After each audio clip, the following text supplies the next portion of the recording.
presidente Putin y el presidente Maduro, en un momento donde la humanidad enfrenta grandes desafíos. 80 años las relaciones Rusia-Venezuela, pero están marcando un rumbo.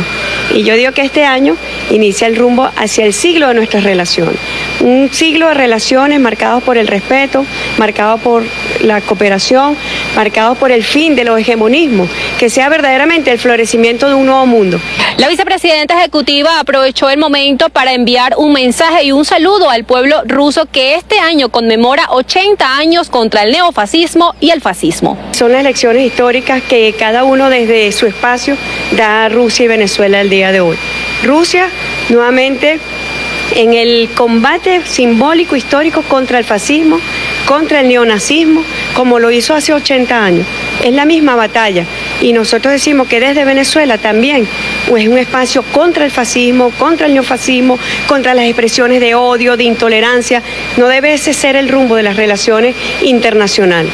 Asimismo, enfatizó que las relaciones bilaterales entre Venezuela y Rusia son un ejemplo para la humanidad y punta de lanza en la construcción del nuevo mundo multicéntrico y pluripolar. Nos encontramos en un mismo espacio, no solamente en nuestras relaciones bilaterales, sino también en los espacios internacionales, defendiendo la estabilidad internacional, económica, política, cultural, defendiendo también los espacios de la paz, que sea la paz lo que lleve y reine para los pueblos del mundo, para la humanidad. Y eso es lo que nos inspira en nuestras relaciones, pero también el rumbo como país propio que llevamos y nos hacemos coincidentes. Así que estamos realmente muy felices, estamos celebrando los 80 años de la relación Rusia-Venezuela, pero aún más auguramos ese siglo de relaciones, un siglo y más allá. Deberá ser nuestra consigna en esto que hoy anunciaron los presidentes, de que estamos ya listos para suscribir una relación estratégica de más alto nivel. Acciones. Bueno, comienzo saludando al diputado Raúl González y a la diputada Liliana González, que estuvieron siempre en todo este transitar de la justicia de paz comunal, al doctor Juan Pablo Torres, juez rector del área metropolitana de Caracas, a nuestro magistrado emérito Guillermo Blanco, director de la Escuela Nacional de la Magistratura, a nuestras juezas y jueces padrinos, que serán padrinos por siempre, ¿oyeron? Porque han estado allí al pie, merecido reconocimiento, ustedes lo saben, porque no han dejado de cumplir con ninguna de las funciones que se les ha encomendado y esta la han hecho con un amor muy especial. Así que les doy las gracias en nombre de los 20 magistrados del Tribunal Supremo de Justicia y del Poder Judicial por haberse abocado con tanto amor para esta tarea que es fundamental en este momento. Así que muchísimas gracias.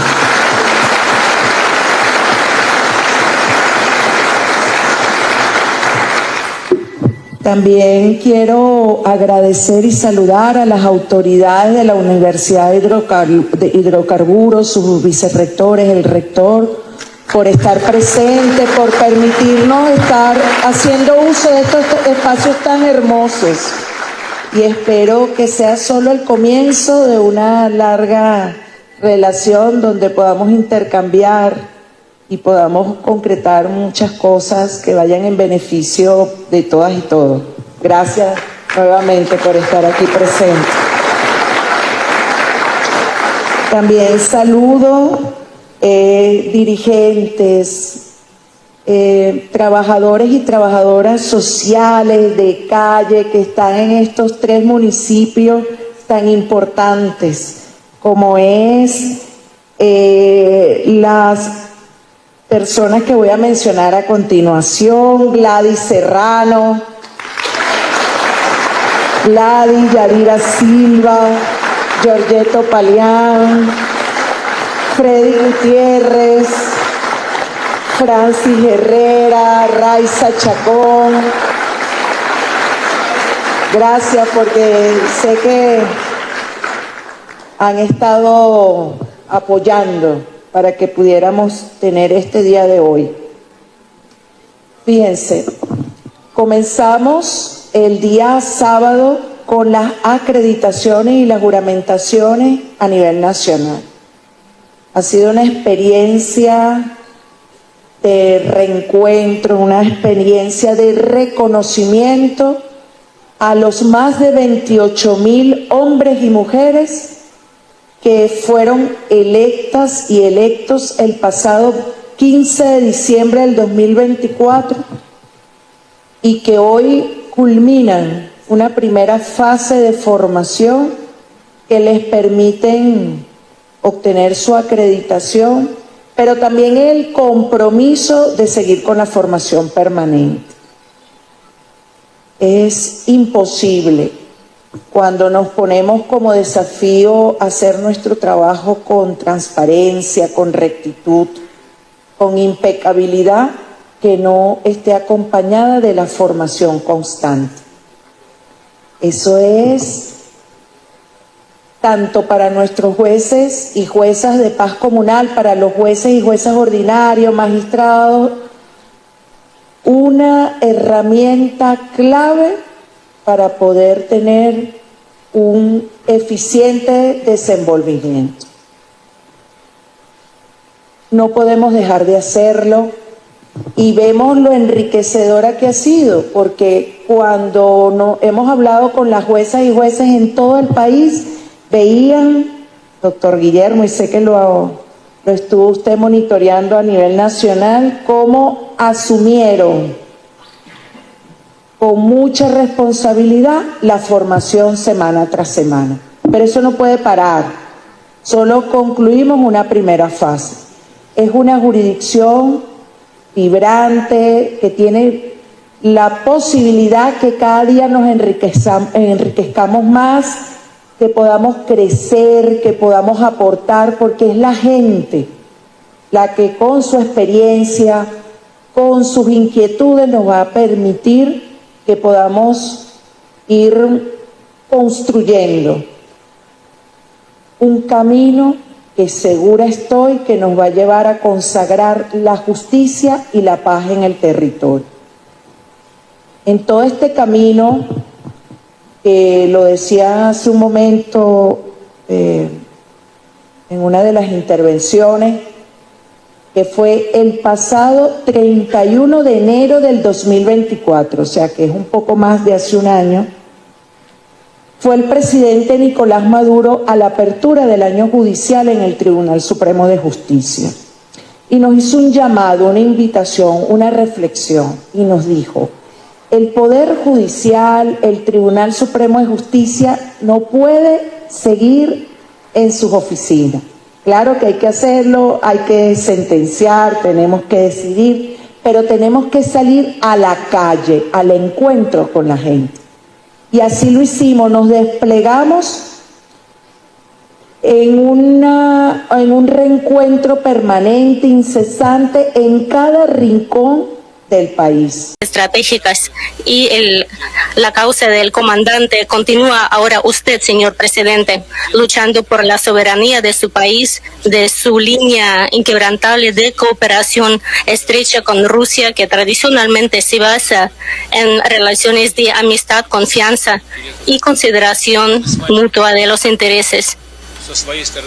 De nuestras partes, nosotros hacemos todo posible para otorgar aún más estrecho carácter a nuestras relaciones en el ámbito cultural, técnico, comercial, en el ámbito cultural y humanitario. Destaco con satisfecho que está acordado totalmente el acuerdo de asociación estratégica y de cooperación que asentará la base sólida para ampliar aún más los vínculos multifacéticos para una larga duración. Y esto se podría concertarse durante su visita a Rusia.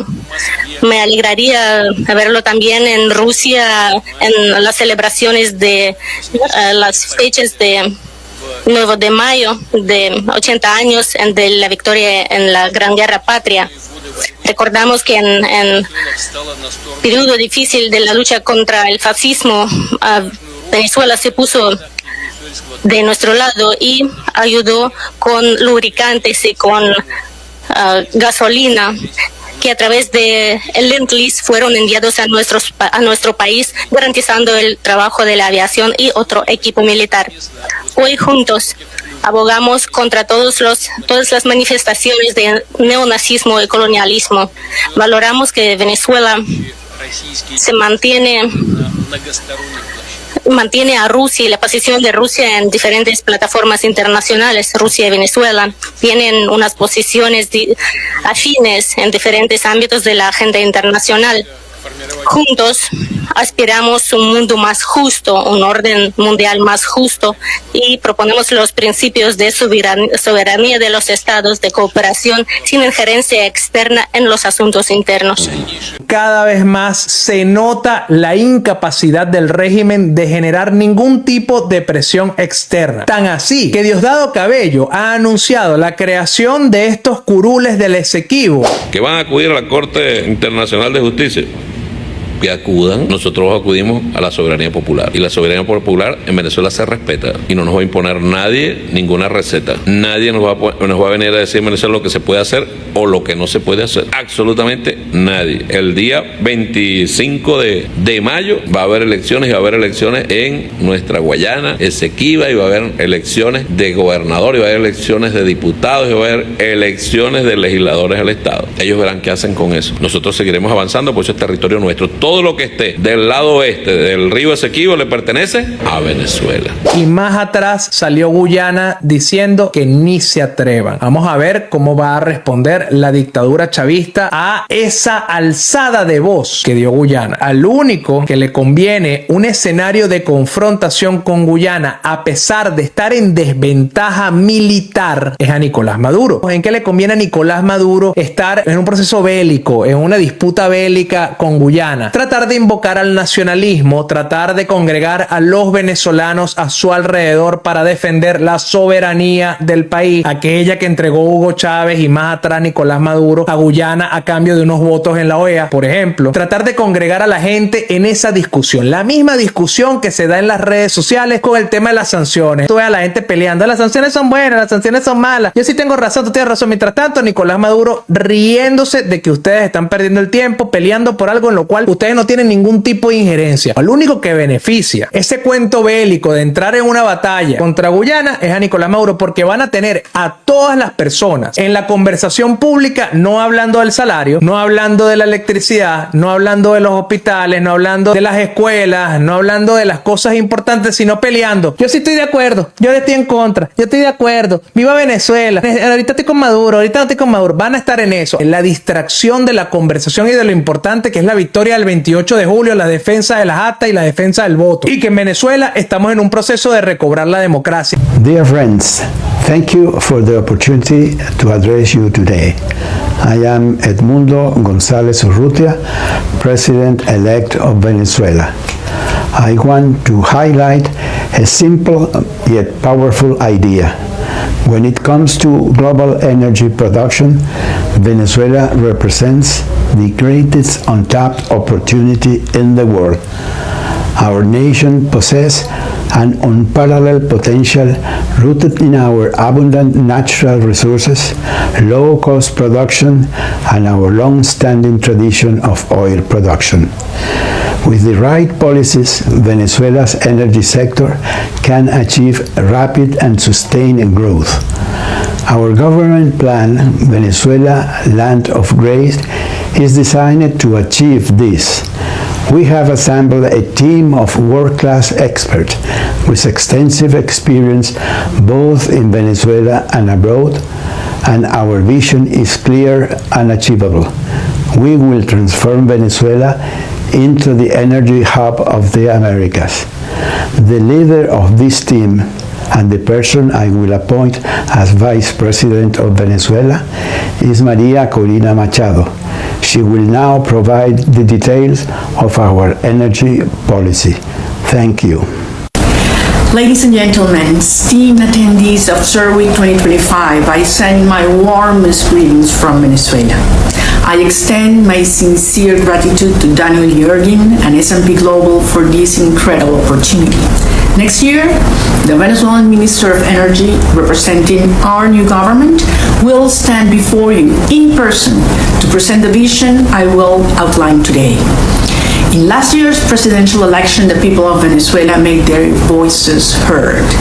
They overwhelmingly chose freedom and prosperity, voting for a complete transformation of our nation into a successful, secure, and open society. This decision will prevail. The recent order by President Trump to revoke oil licenses in Venezuela will help enforce our sovereign choice. I want to assure all energy companies that this action paves the way for a transparent investment climate, one where you can invest and operate under an internationally recognized legitimate government with a strong rule of law and no reputational risk. We have a bold plan to rebuild our country, Venezuela, land of grace. Step by step, we are ready to move forward. Our vision for transforming Venezuela is practical and effective. Strong institutions, rule of law, property rights, and a government that fosters the creation of knowledge, innovation, and wealth. We will make Venezuela the most attractive place to invest, live, and create. Our platform ran on the explicit promise of full privatization of the oil and gas industry, and we won by a landslide. Venezuela will no longer be the criminal hub of the Americas.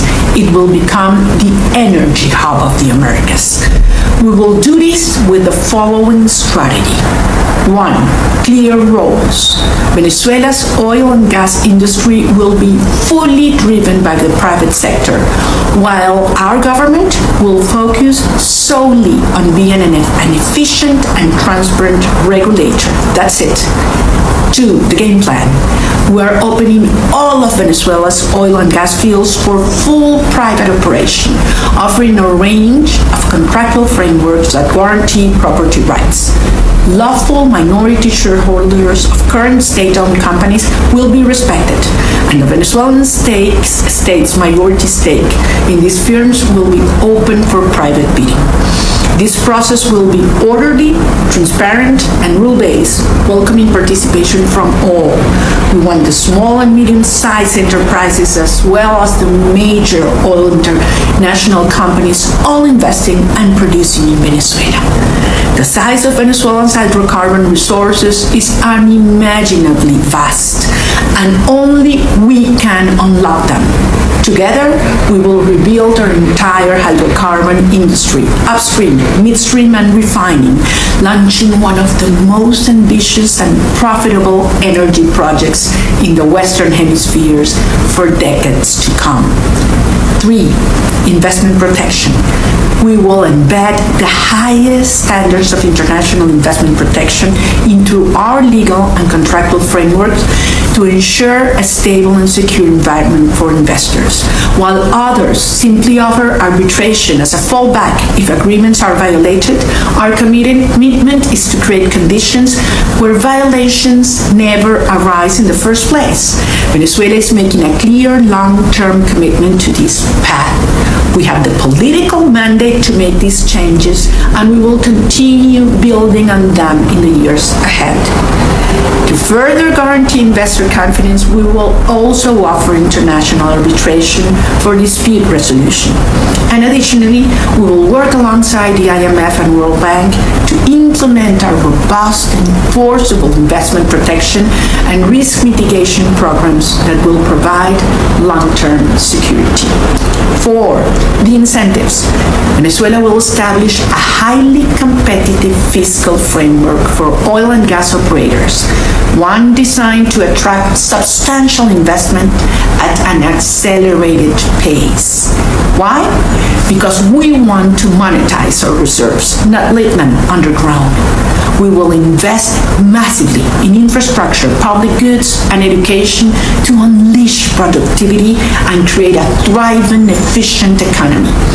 A very competitive, government take for the energy sector will ensure that Venezuela's energy sector, long repressed, is finally unleashed, delivering prosperity for all. Our fiscal regime will be simple, stable, and enshrined in licensed contracts to ensure long-term certainty. And 5, the price. Venezuela has the potential to produce several million barrels per day. We're no longer talking about the marginal increases of the past. We're talking about an entirely new order of magnitude. With a combination of the world's largest hydrocarbon reserves, low production costs, and a prime location at the heart of the Western Hemisphere, Venezuela represents an unparalleled opportunity. With this strategy, we will usher in a new era of wealth creation and energy security for the entire Western Hemisphere. And it will begin fast. I would like to conclude with a call to action. We are offering you a partnership that promises great wealth creation, not only for the prosperity of the Venezuelan people, but also for your shareholders and for the energy security of the Western Hemisphere. Let's make this vision happen together. My friends, Venezuela is back in the energy business. Thank you, and may God bless you all. Ahora mi pregunta es, ¿qué van a hacer con Manuel Rosales?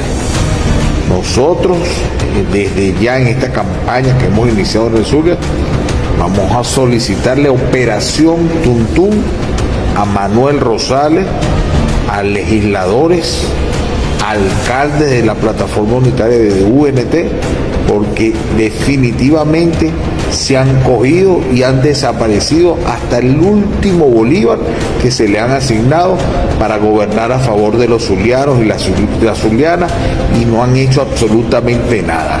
Han destruido al Zulia. El Zulia está en la desidia, en el abandono, en la destrucción.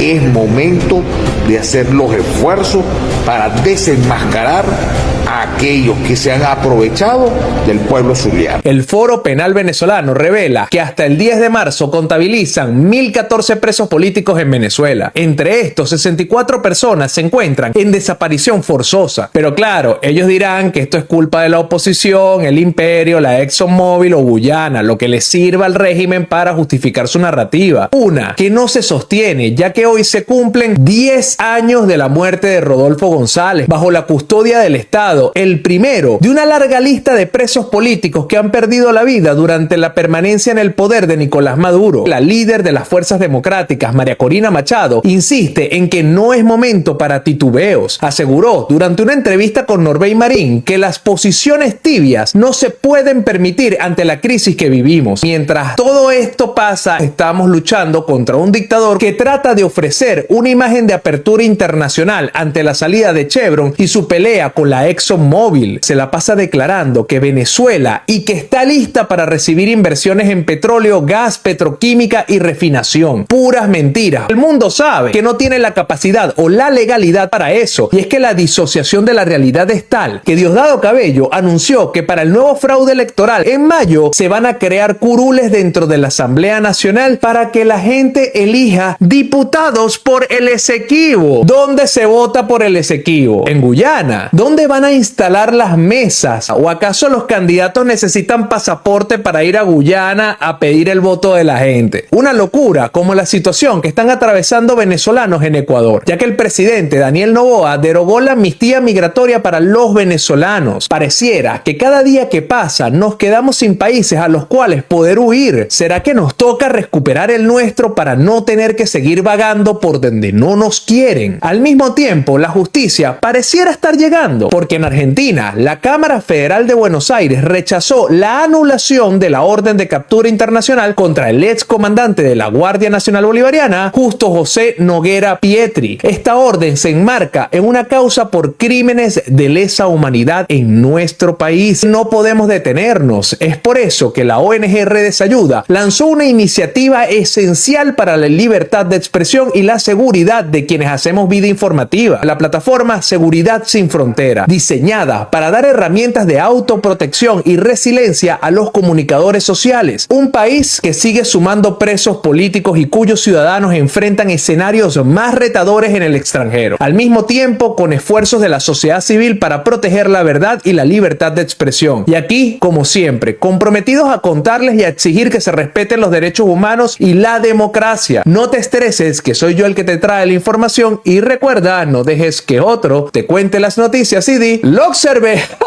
La vi con Melanio Bar.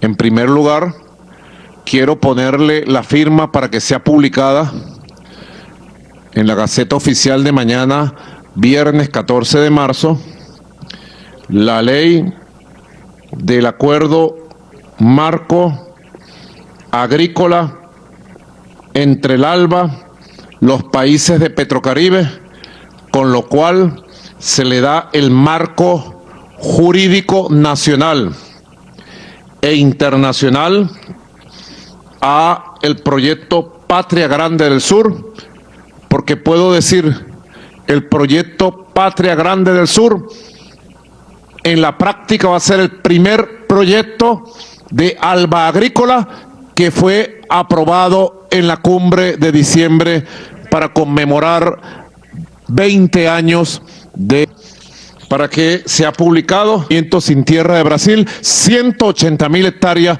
para la producción agroecológica en el marco de la agricultura regenerativa de alimentos orgánicos. Aquí está el decreto firmado, publíquese, ejecútese y cúmplase. Esta investigación, cuando comenzamos esta investigación, ¿puedes ponerme el mapa otra vez rápidamente? La primera señal con el señor Rincón es que por esta zona, por esto de Casigua el Cubo, toda esta zona, del lado colombiano, había centros de entrenamiento de paramilitares. Esto no es nuevo en Colombia. Recuerden la operación Gedeón. Nos quedó demostrado la participación del gobierno de Iván Duque, otro narco paramilitar, en la operación Gedeón. ¿Y qué ruta utilizó la operación Gedeón? Recuerden que ellos vienen desde arriba, en unas lanchas, se vinieron por aquí, por toda la costa, que es la ruta de ¿quién? Del narcotráfico, conocida como la ruta del narcotráfico, donde le hemos dado nosotros duros golpes al narcotráfico. Bueno, ponme el programa otra vez. Agarramos este caballero que está aquí, este caballero, el señor Luis Darling Mora Moreira, ecuatoriano, con vínculos directos en su teléfono con el señor Rincón y con otra gente que nos vamos a poner allí. Tiene vínculos y ahí aparecen dos alcaldes. El alcalde del municipio de Almirante Padilla y el alcalde del municipio Miranda, Los Puertos de Altagracia. Están detenidos ya los vínculos telefónicos con el señor Luis Darling Mora Moreira. Quítame esto, por favor. Quita esto. Ajá. Municipio Miranda, Puertos de Altagracia, toda esta zona. Municipio Almirante Padilla, esto de aquí. La salida a la fachada, el Caribe. ¿Dónde están los manglares en el municipio? Miranda. Vuelvo, entonces ahí cobra fuerza el tema del control territorial. Del control territorial. 2, 3. Buenos días, me habla Eduardo Sánchez, presidente de Sinatra UCB y de la Federación de Trabajadores Universitarios P3. En esta oportunidad estamos convocando a todos los trabajadores y trabajadoras a la movilización que saldrá el próximo miércoles 19 de aquí a la Plaza del Rectorado, recorrer las calles de la calle para exigir aumento salarial. 3 años sin salario y ya no me la calo. Ese es el conjunto de elementos que maneja este pueblo. Igualmente, estamos convocando a todos los compañeros que estén interesados en conocer el problema del salario y las situaciones económicas del salario al foro que se hará este lunes a las 10 de la mañana en el IPP, en la Casa del Profesor Universitario, para discutir el tema del salario. Ahí estarán los representantes del tema económico, como el profesor Manuel Sutherland, como el profesor Luis Crespo, y estarán los directivos sindicales Argelia Castillo y el compañero Gregorio Alfonso, con nuestros representantes sindicales haciendo barra y haciendo coro en función de poner en la conciencia del trabajador el problema del salario. Igualmente, llamamos a todos los sectores, a los trabajadores de la salud, a los trabajadores de las alcaldías de educación básica, a los trabajadores del sector privado, a los no sindicalizados. Todos los trabajadores deben incorporar esta movilización que implica aumento salarial en el marco de la lucha. Y a las organizaciones sindicales del movimiento sindical, conjuntamente con los compañeros de FENASOL, los compañeros de FENACIPRO, nuestros compañeros de FENASUR, los llamamos a montar manifestaciones en los diferentes áreas. Los compañeros de la ULE, los compañeros de Citraviute, a que se movilicen en Mérida, los compañeros de la LUC que se movilicen en el Zulia, los compañeros de Francisco de Miranda de allá de Falcón que se movilicen en el Falcón y en todos los otros sectores, los compañeros de la ULO en las diferentes zonas, los compañeros del Pedagógico en Caracas Maturín, los compañeros en Guayana, a que estén en la calle manifestando, convocando ruedas de prensa y protestando por la crisis económica en la que estamos los trabajadores. Este miércoles es una movilización nacional, miércoles 19, y allí esperamos contar con todos ustedes. Bienvenidos y vamos a la calle. 3 años sin salario, ya no me la cago. Bueno, yo no puedo hablar por ella, yo te diré que tiene una valentía increíble, es una de las pocas, de todas las grandes figuras de la resistencia venezolana, de la oposición, es la única que queda. Yo no culpo a nadie, yo sé que es difícil vivir ahí, yo sé la amenaza que están enfrentando a diario, pero no lo digo para criticar a esos que han abandonado, que han salido del país, lo digo para darle homenaje al coraje que María Corina Machado está a cada día enseñándole al mundo como un ejemplo. Y hay que comparar eso a la cobardía del régimen Maduro, un régimen narcotraficante, un régimen amigo de Irán, que ha invitado a Irán, le ha dicho a Irán que ellos quieren ser la base operativa de Irán en nuestro hemisferio, que amenazan a sus vecinos en Guyana, que hace solo unos días amenazó a un buque norteamericano de petróleo, de una compañía americana que legítima y legalmente está explorando para petróleo dentro de Guyana, los amenazó. Y que ha también sido fuente de miles y miles de pandilleros del Tren de Aragua que se trasladaron acá a Estados Unidos procedentes de Venezuela y que han creado una ola de crimen en diferentes ciudades de este país.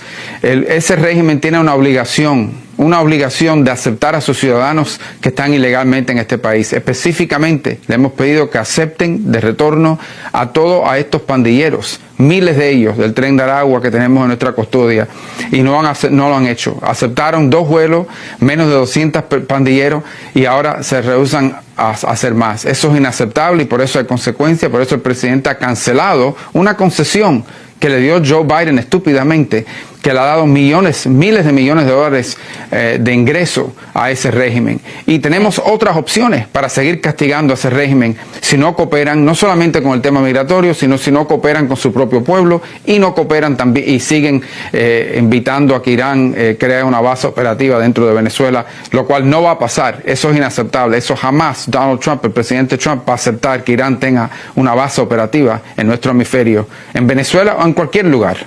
Desafortunadamente existe un régimen que se ha apoderado del territorio venezolano, que está en negocios con los narcocarteles, que apoya a las guerrillas narcotraficantes que también están destabilizando al pueblo de Colombia, que se liga también con Irán, que están dispuestos a asesinar, encarcelar, exiliar a más de 8 millones de venezolanos que han tenido que abandonar a su país y a todos esos que resisten su mandato político o su poder político dentro del país. En fin, yo creo que el futuro de Venezuela le corresponde al pueblo venezolano y que la solución es una elección legítima, democrática, observada y todo lo que no ha ocurrido, lo que Maduro no puede ganar. Maduro jamás puede ganar una elección legítima en Venezuela y él lo sabe, por eso se robaron las últimas elecciones.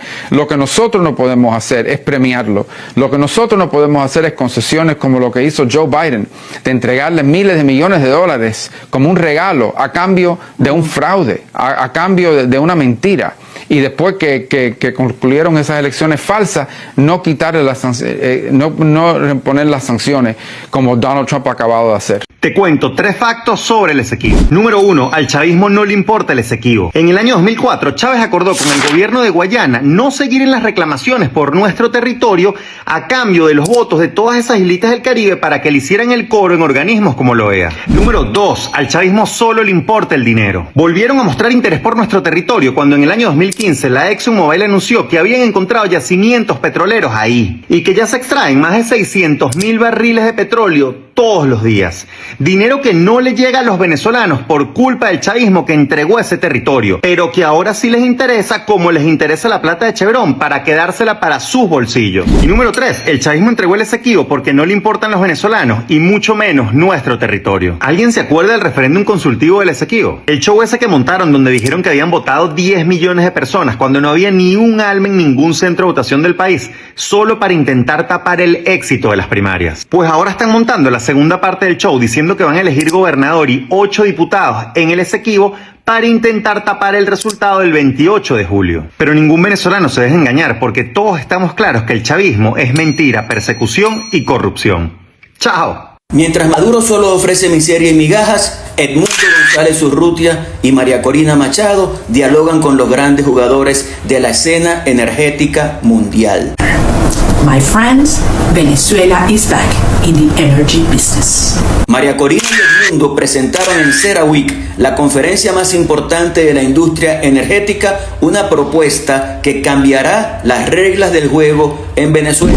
Un modelo basado en inversión privada, seguridad jurídica y modernización de la industria para recuperar la producción petrolera y, lo más importante, mejorar la calidad de vida de los venezolanos. 5 puntos clave definen este plan. Primero, transformar el rol del Estado. El petróleo debe servir para el progreso de los venezolanos, no para enriquecer a una élite corrupta. El nuevo modelo busca que el Estado garantice transparencia y eficiencia, permitiendo que los recursos energéticos generen empleos, financien servicios públicos y aseguren bienestar real para la gente.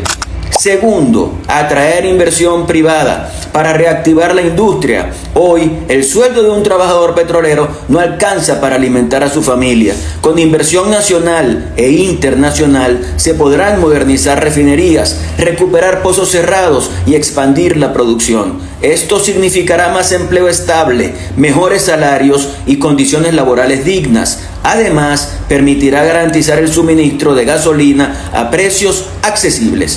Tercero, proteger a quienes inviertan en el país. El chavismo espantó la inversión con expropiaciones y corrupción. Con un marco legal estable y arbitraje internacional, las empresas podrán operar con confianza, lo que permitirá la llegada de tecnología de punta y el desarrollo de infraestructura que beneficiará directamente a las comunidades. La recuperación de la industria traerá consigo la construcción de carreteras, viviendas y servicios básicos en las zonas petroleras, impulsando el desarrollo local. Cuarto, un modelo fiscal equilibrado que beneficie a la gente. Hoy, el dinero del petróleo va a los bolsillos de los enchufados. Con un modelo justo y transparente, la riqueza petrolera se destinará a garantizar educación de calidad, hospitales con insumos y medicinas, un sistema de pensiones digno para nuestros abuelos. Además, permitirá reducir la inflación y estabilizar la economía para que el salario de los trabajadores vuelva a tener valor. Quinto, aprovechar el potencial energético de Venezuela para mejorar la vida de todos. Tenemos las mayores reservas de petróleo del mundo, pero sin inversión ni tecnología, esa riqueza no llega a los venezolanos. Un sector energético fortalecido significará electricidad confiable en todo el país, sin apagones ni racionamientos. También permitirá impulsar el gas doméstico, acabando con el sufrimiento de miles de familias que hoy cocinan con leña porque no hay bombonas.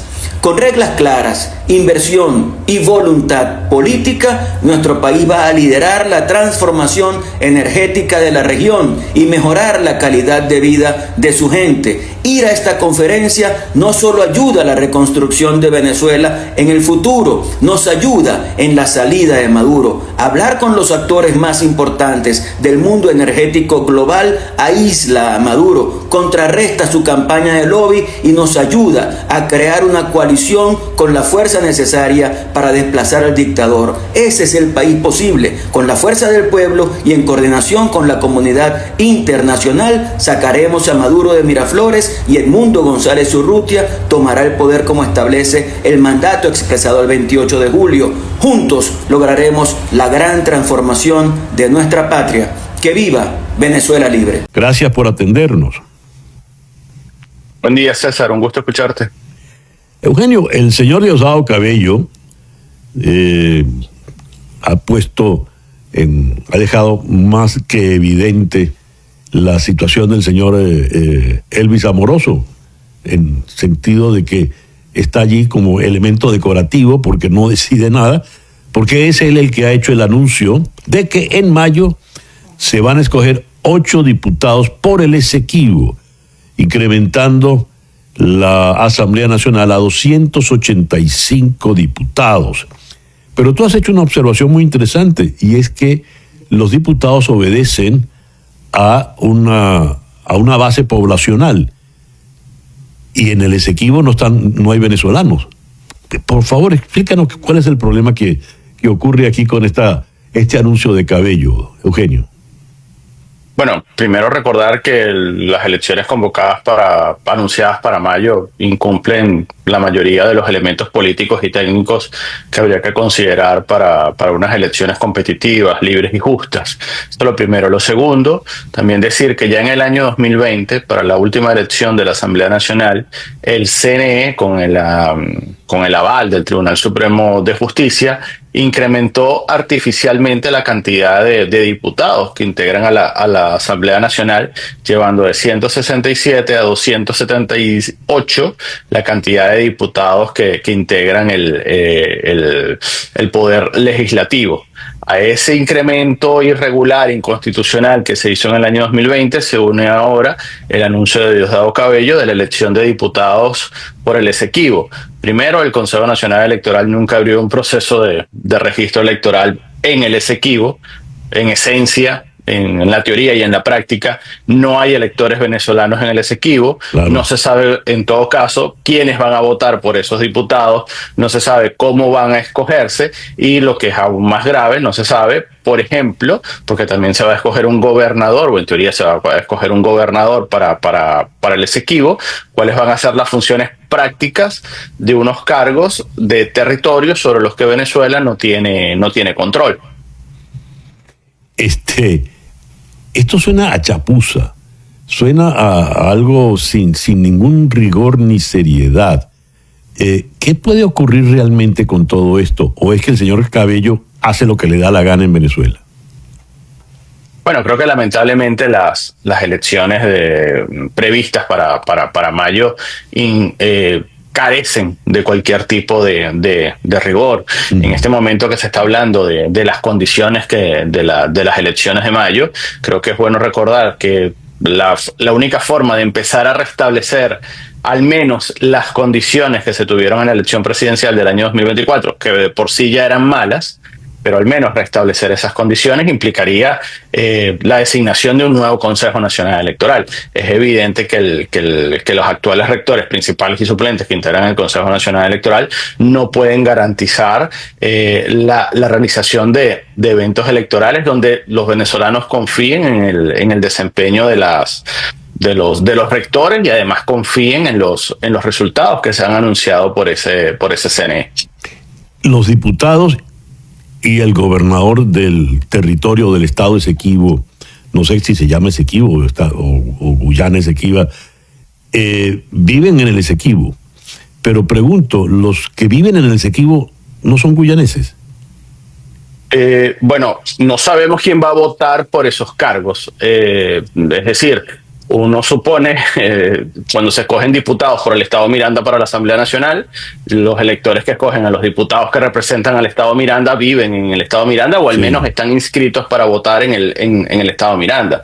Aquí se ha anunciado que se van a escoger 8 diputados por el Esequibo, sin que se sepa exactamente quién va a votar por esos diputados, porque en la práctica, más allá del reclamo que tiene Venezuela sobre ese territorio, en la práctica no hay registro electoral de electores venezolanos en el Esequibo. Es decir, nadie que esté en el Esequibo va a poder votar por esos diputados o por cualquier otro cargo que se anuncie para escogerse en el mes de mayo. ¿Y quiénes serían esos diputados? Habría que ver a quién postulan los 34 partidos que han decidido participar. En todo caso, recordar que hace un par de semanas el partido Arepa, por ejemplo, buscaba candidatos a través de las redes sociales. Estamos hablando que estas elecciones de mayo son muy complejas, no solamente desde el punto de vista político, sino también desde el punto de vista técnico. Estamos hablando que se van a escoger más de 550 cargos en líneas generales, y la mayoría o la amplia mayoría de los partidos que han dicho que van a participar no tienen infraestructura política ni electoral, primero, para monitorear y garantizar la transparencia de los resultados, y segundo, al día de hoy pareciera que no tienen suficiente estructura política ni siquiera para garantizar una maqueta de candidatos para la mayoría de los cargos que van a estar en disputa. Nos vemos en todo Estados Unidos a través de las cableoperadoras de su preferencia.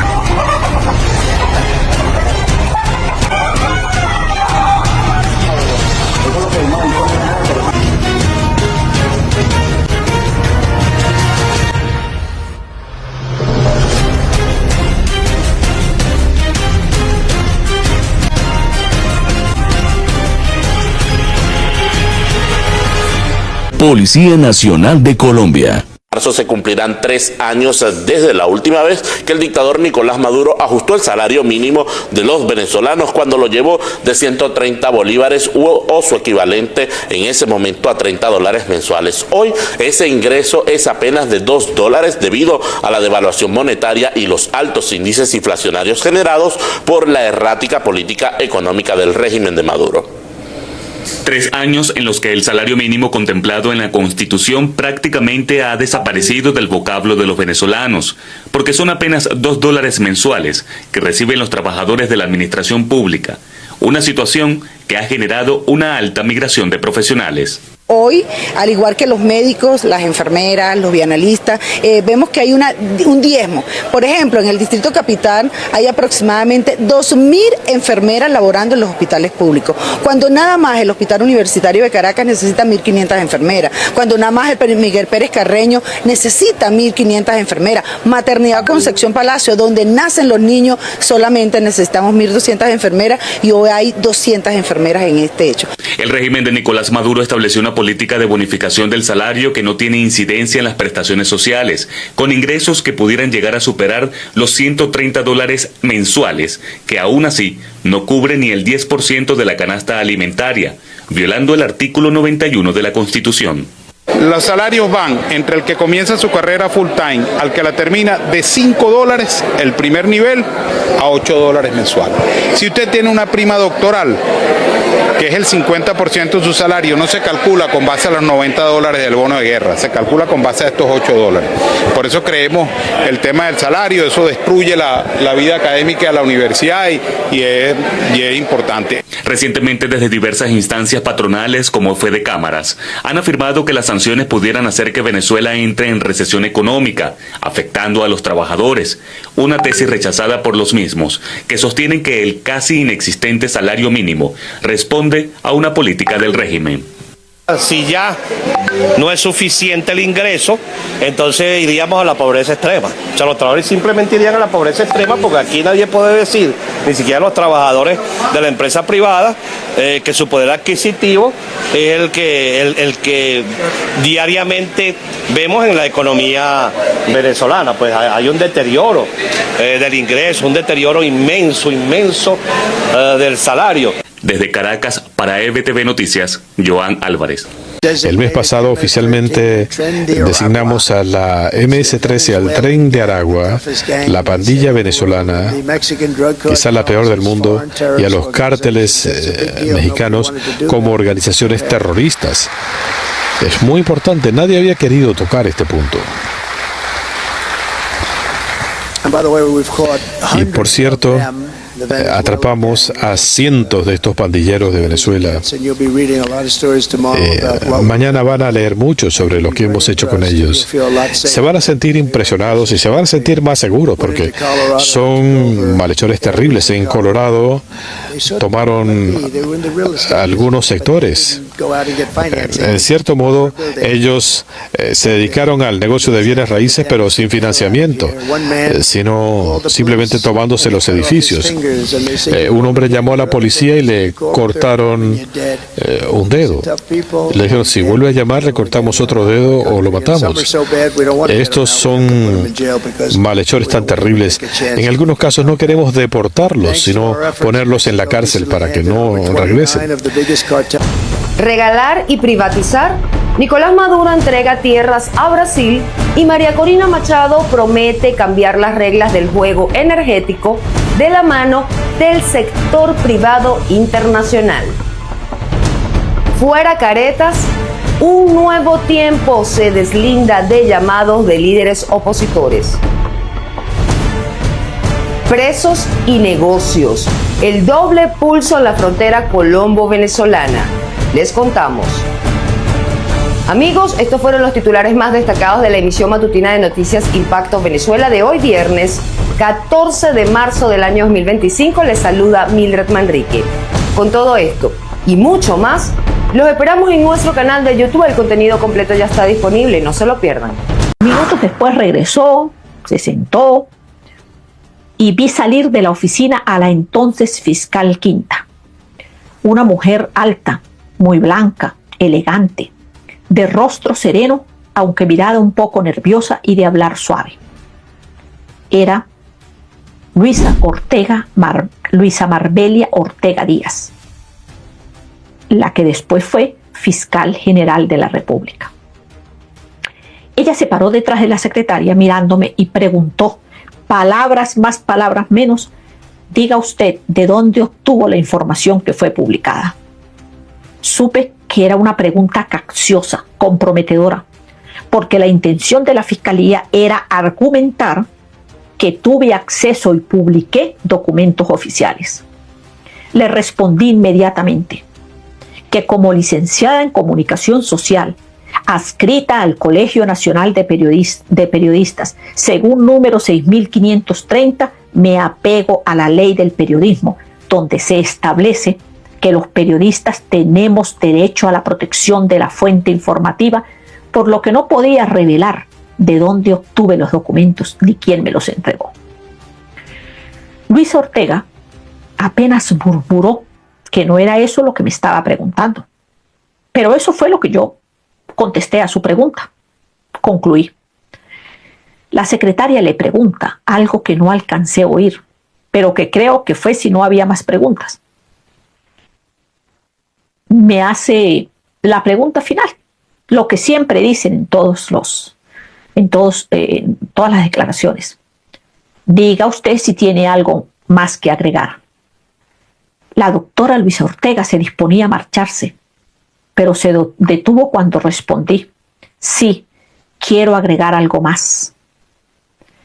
Solicito ante esta fiscalía que se abra una averiguación al vicepresidente José Vicente Rangel por la influencia que ejerció para que se tramitara una licencia de importación al dueño de la empresa que menciona en la carta, y quien a finales de 1998 fue detenido por una comisión de la DEA, de la Guardia Nacional e Interpol por narcotráfico.